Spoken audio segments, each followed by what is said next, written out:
আজ 7 দিন ধরে নীলা আমার সাথে এমন করছে। ফোন দিলে ব্যস্ত, আর ফোনে পেলে এটা ওটার কথা বলে এড়িয়ে চলে। তার এই এড়িয়ে চলার নতুন নাম, আরও 1 মাস আগে থেকেই, কিন্তু এখন একটু বেশি। তার এই অবহেলা সহ্য করতে না পেরে চিন্তায় অসুস্থ হয়ে গেছি। আর সে আমার খোঁজও নেয় না। আজ 1 দিন হলো সুস্থ হয়েছি, তাই নীলাকে একটু ফোন দিলাম। হ্যালো নীলা, কেমন আছো? নীলা বলল ভালো। আমি বললাম জানো নীলা, আমি না ভালো নেই।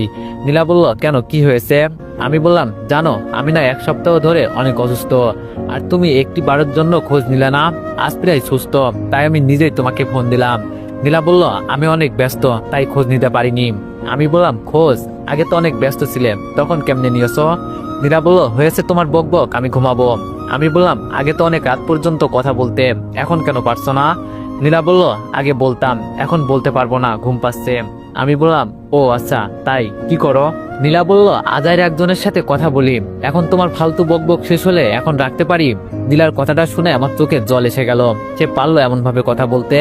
আমি বললাম এগুলো ফালতু বকবক তাই না? নীলা বলল তাই নয় তো কি, ঘুমের মুড খারাপ করে দিল, তাই বলেই ফোনটা কেটে দিল। তারপর আমি 2-1 বার কল দিতে পরে ফোন বন্ধ পেলাম। এটা আমার নীলা না, এটা আমার নীলা হতেই পারে না।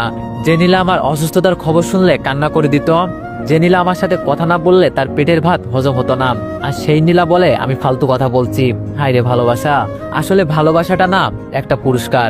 প্রথমে তোমার জীবনে এমন কিছু উপহার দিবে যা তুমি ভাবতেও পারবে না কতটা ভালো লাগা কাজ করবে।